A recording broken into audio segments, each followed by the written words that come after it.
It was called House Hunters. But every time I watch those, I'm thinking the same thing. Why am I still in California? It's lovely out here, but it's so expensive. Now, I got another little bump here in the middle of the road, guys. Here you go, little bump. 3, 2, 1. Back wheels, right there. I'll try to warn you guys about the big bumps before we hit them. Now, before we enter into the Sunset Strip and we talk about all these rock and roll clubs, let's set the tone. Now, if you look to your left, you're going to see this round green building. This was used in the 1980s when they filmed a video and sang a song called We Are the World. I don't know if you guys remember that. I'm dating myself there. We are the world. We are the children. Yeah. All right, that's out of the way. Let's go. Today we have 3 rock and roll clubs here on the Sunset Strip and 1 hip hop club. So your first rock and roll club is coming up on the left side of the street, guys. It's called the Viper Room. And it's right next door to Roro's Liquor here on your left-hand corner.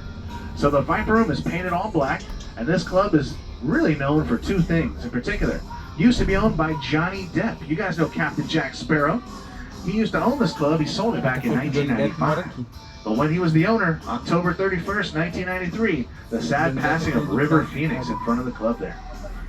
Now that's sad stuff. So let's get you guys some happier history.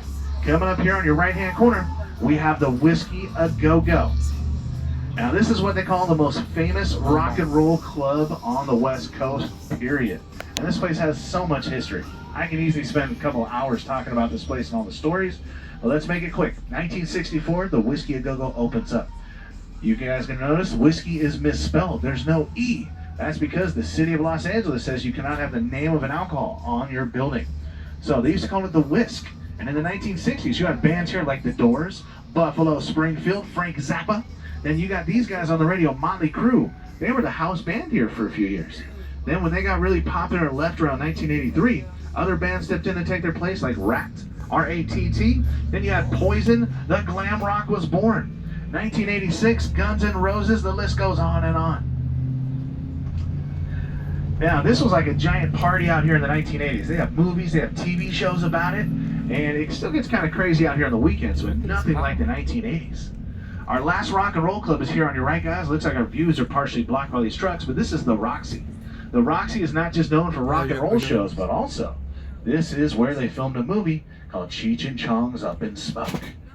If you guys are familiar with that, this is where they had the Battle of the Bands at the end of that movie. Now next door, you got the Rainbow Bar and Grill. That's where Lemmy from Motorhead lived the last few years he was with us. That's where everybody would end up at the end of the night. And then coming up here on your right, our last club today is a hip hop club. It is called The Keys. The Keys Club here to your right was where we filmed a movie where they played this song.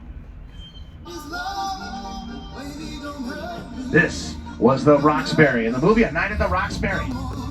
Now, if you guys haven't seen that movie in a while, that is still ridiculously fun to watch. It held up well over the years, and they did a funny